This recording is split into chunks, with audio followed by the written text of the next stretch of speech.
You are watching on Go Back Sue World now.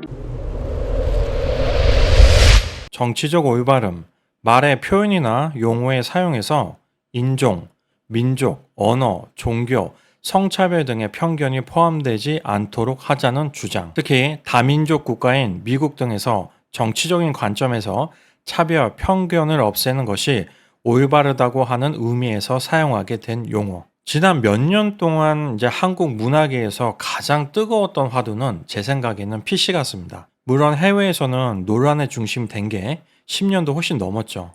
한국에서는 일반적으로 정치적 올바름이라고 번역을 하지만 정치적 정확함이나 적절성, 공정성이라고 번역하는 게 맞다고 생각합니다. 올바름이라는 건 일단 번역부터가 틀렸고 어감 자체가 이것과 다른 의견들은 마치 올바르지 않은 것이다 라는 오해를 불러일으킬 수도 있습니다. PC주의가 문제가 되는 이유는 상업적인 영화, 드라마, 게임, 소설 등에서 PC주의를 주입하려고 하기 때문입니다. 1989년 개봉했던 애니메이션을 리메이크한 디즈니의 인어공주의 실사 영화가 개봉을 했는데 큰 화제가 되고 있습니다. 영화 내용이 화제가 되었다기보다는 캐스팅 논란이 많았습니다. 주인공 에릴, 그러니까 인어공주를 하리 베일이라는 흑인 여성이 맡게 되었기 때문입니다. 그런데 왕자는 또 백인입니다. 흑인 왕비에게 입양된 백인 왕자. 차라리 다 흑인으로 캐스팅했으면 이렇게 큰 논란은 안 되었을 텐데 예전에는 그런 논란이 많았잖아요. 화이트워싱이라고 해서 원작에서 백인이 아닌데 백인들이 역을 맡아서 연기하는 거. 근데 이번 인어공주는 블랙워싱입니다. 그래서 트위터에 이 배우가 연기하는 인어공주는 나의 에리엘이 아니라는 그런 해시태그가 유행하기도 했었죠. 아까도 말했듯이 PC주의의 가장 큰 문제는 자꾸 사람들한테 PC를 강요하는 겁니다. 지난 24일 한국에서 최초 개봉했는데 여기 관련 기사가 있습니다. 제목부터가 좀 화가 났죠. 사람들이 자기 돈 내고 상업 영화를 흥미로 보고 평가를 내린 건데 외모 비하다, 평점 테러다 하면서 사람들을 훈계하고 있죠. 이 기사에서 가장 황당한 부분은 바로 여기입니다. 가장 뜨거웠던 논쟁은 원작 파괴 논란이었다. 안데르센 원작 동화에는 인어공주의 인종에 대한 구체적 묘사가 없지만 1989년 디즈니에서 만든 애니메이션 속 인어공주를 근거로 원작 파괴를 주장했다. 애니메이션에서 인어공주는 빨간 머리에 백인으로 그려졌다. 먼저 2023년 개봉한 인어공주는 디즈니가 공식적으로 1989년 애니메이션을 리메이크한 작품이라고 발표했습니다. 구글에 검색만 해봐도 바로 나오거든요. 두 번째, 원작 동화에는 인어공주와 왕자가 둘 다 같은 인종으로 묘사되었습니다. 인어공주의 외모에 대해서도 장미꽃잎처럼 부드러운 피부, 깊은 바다처럼 푸른 눈, 길고 탐스러운 머리카락을 가진 미녀라고 묘사했으며 마녀와 계약한 후에 얻은 인어공주의 다리가 예쁘고 하얗다는 묘사도 있었습니다. 하얗다. 따라서 인종의 구체적인 묘사가 없었다는 저 기사는 잘못되었다고 볼 수 있습니다. 그리고 인어공주는 덴마크의 안데르센 작품이잖아요. 1875년에 사망했습니다. 덴마크는 주로 백인들이 사는 나라죠. 안데르센이 살았을 당시에는 더 그랬을 것이고 당연히 안데르센도 백인이고요. 그럼 상식적으로 백인이라고 상정하고 동화를 만들었겠죠. 인어공주는 덴마크를 대표하는 아름다운 동화고 많은 덴마크 사람들에게 큰 자부심일 텐데 PC라는 미명 하에 흑인 배우가 인어공주 역할을 한다는 건 홍길동 역을 흑인 배우가 한다는 거랑 비슷한 건데 당연히 이해하지 못할 사람들이 많을 수밖에 없죠. 어렸을 때 인어공주라는 작품을 동화로 읽고 1989년 애니메이션을 본 사람도 많을 거고 분명 추억이 있는 작품인데 그 추억 속의 인어하고 너무 다르니까 사람들이 반감을 갖게 되는 거죠. 그런데 그런 당연한 감정을 외모를 비하하는 거라면 매도하는 PC주의자들의 행태는 정말 안타깝습니다. 그동안 디즈니의 실사 영화들의 흥행 성적을 보면 나쁘지 않았습니다. 2014년 말레피센트가 7억 6천만 달러, 2016년 정글의 북이 9억 6천만 달러, 2017년 미녀와 야수가 12억 6천만 달러, 2018년 메리 포핀스가 3억 5천만 달러, 좀 주춤하기 시작했죠. 2019년 말레피센트 2가 4억 9천만 달러, 또 같은 해 알라딘이 10억 달러 고지를 점령합니다. 하지만 2020년 뮬란이 약 7천만 달러로 가뜩이나 디즈니 플러스를 런칭해서 자금 사정이 좋지 않은 디즈니의 상황을 더 어렵게 만들었죠. 그리고 2023년 인어공주가 개봉했는데 솔직히 10억 달러는 힘들 것 같고 감히 예상해 본다면 뮬란보다는 흥행하겠지만 과연 손해를 보지 않을 수 있을까요? 제작비는 마케팅 및 광고 비용을 제외하고 약 2억 달러라는데 그럼 최소한 매출액이 5억 달러는 돼야 하는데 저는 힘들다고 생각합니다.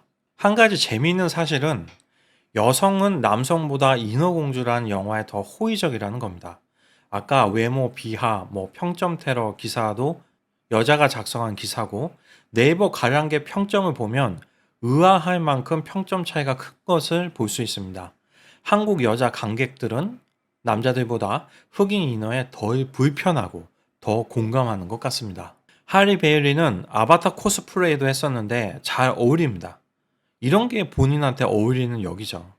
물론 디즈니는 애니메이션을 기본으로 각종 인형, 동화책, 디즈니 놀이동산의 어트랙션 등을 만들어서 수입을 창출하기 때문에 극장 수입이 전부가 아니긴 한데 인형하고 책 팔아서 수억 달러 채워 넣으려면 한 세월입니다. 이번 인어공주 감독은 롬 마샬이 맡았는데 유명한 감독이죠. 시카고, 게이샤의 추억, 캐러비안의 해적, 메리 포핀스 등을 감독했습니다. 이 사람이 한 말이 가관인데 캐스팅 논란에 대해서 이렇게 언급했다고 합니다. 최고의 에리어를 찾자는 생각뿐이었다. 편협한 사람들 사이에서 그 논쟁이 시작됐을 때 다른 세계에서 온 것 같았다.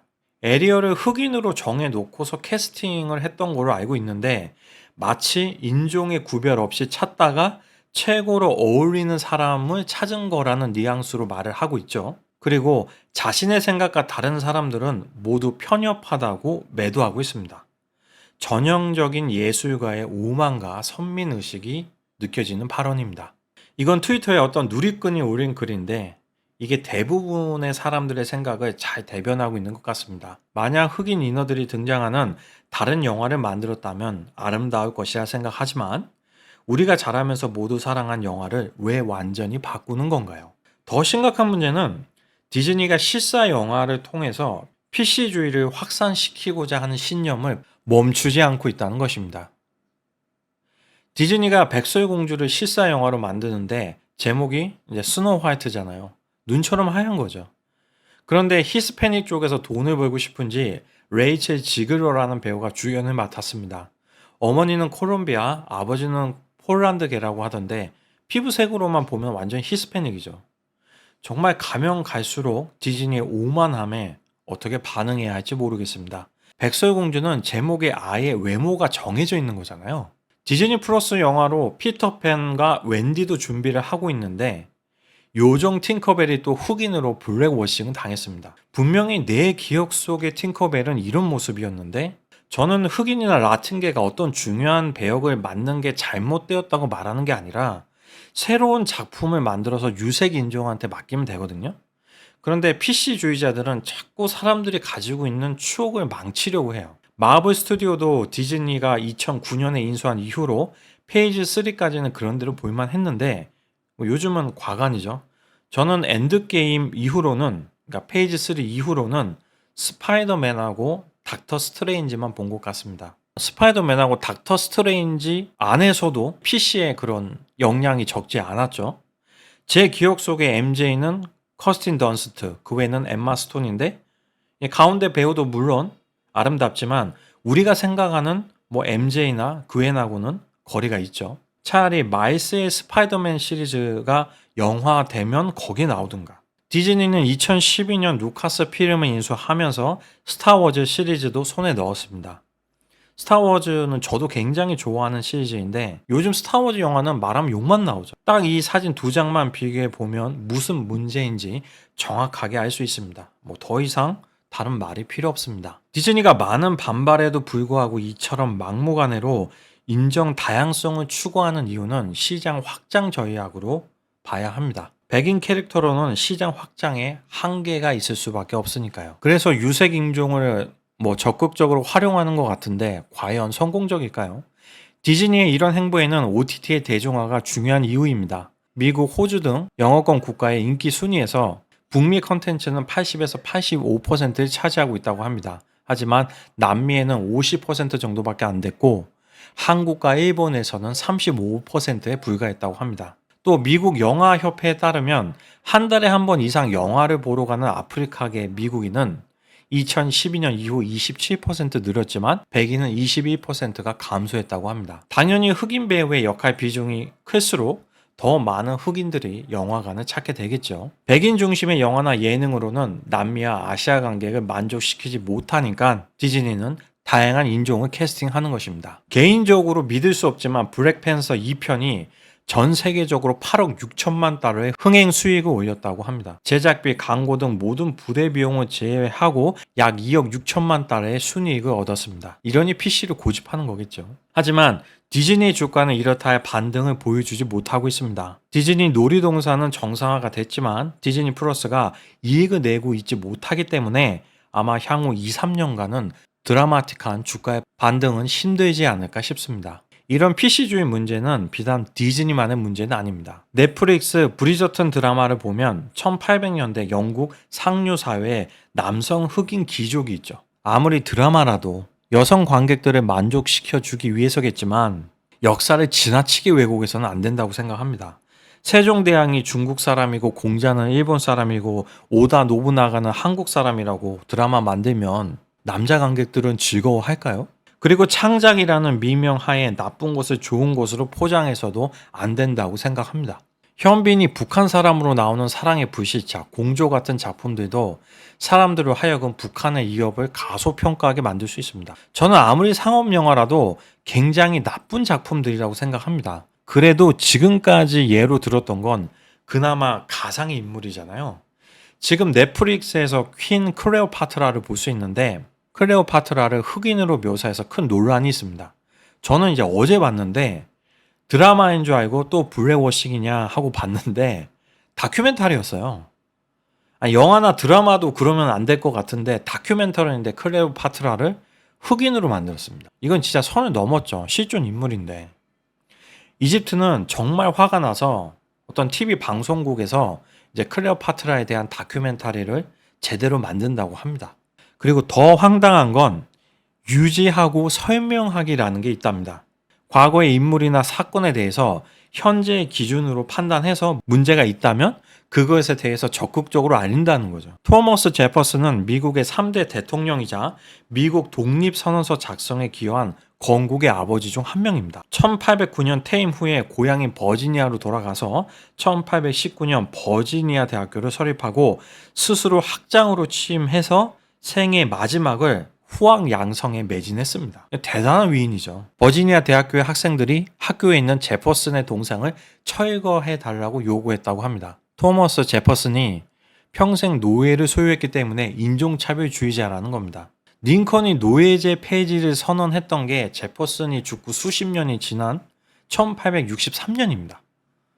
그러니까 제퍼슨이 살았을 때는 노예 제도가 인정을 받던 시대였던 거죠. 하지만 학교는 동상은 그대로 유지하되 그 밑에 논란에 대해서 설명을 해 놓았답니다. 그러니까 한국으로 치면 광화문 세종대왕 동상 밑에다가 동족을 노비로 부린 군주, 노비종모법의 창시자 이렇게 써놨다는 겁니다. 여러분은 동의하십니까? 소수자와 약자를 위한 배려라는 건 공동체에서 허용 가능한 수준에서 해야 하고 또한 받는 쪽에서는 감사하는 마음이 있어야 합니다. 정치적 올바름을 지향하는 사람들의 가장 큰 문제점은 다른 사람들의 희생과 양보를 강요하는 게 당연하다고 생각하는 겁니다. PC주의는 이미 우리 일상생활에도 깊게 들어와 있습니다. 여성에게는 임대주택이 제공되고 업무상 해야 하는 일도 약자라는 이유로 특혜를 줍니다. 노약자석이 있던데 임산부석이 따로 있어야 합니다. 출산율은 소수점대인데 거기에 앉을 임산부가 있는지 모르겠습니다. 여성은 장애인이 아닌데 여성 주차구역이 따로 있습니다. 생명이 위험할 수도 있는 병역은 남자만 의무로 독박입니다. 여자한테 폭행을 당해도 성추행으로 오히려 고소를 당할까봐 참아야 합니다. 정확한 증거가 없어도 여자들의 일관적인 진술만 있으면 처벌을 받습니다. 사회가 계속 이런 쪽으로 나쁘게 변화하는 것은 기존 기성세대들, 특히 권력을 가지고 있는 중년 남성들의 책임이 큽니다.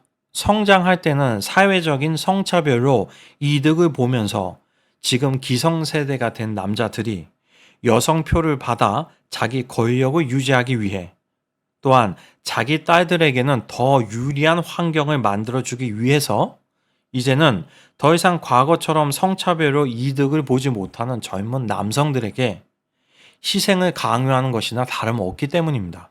자신들이 빌린 빚을 왜 남자 후배들에게 대신 갚으라고 강요하는 걸까요? 오늘의 마무리, 자기 빚은 자기가 갚자.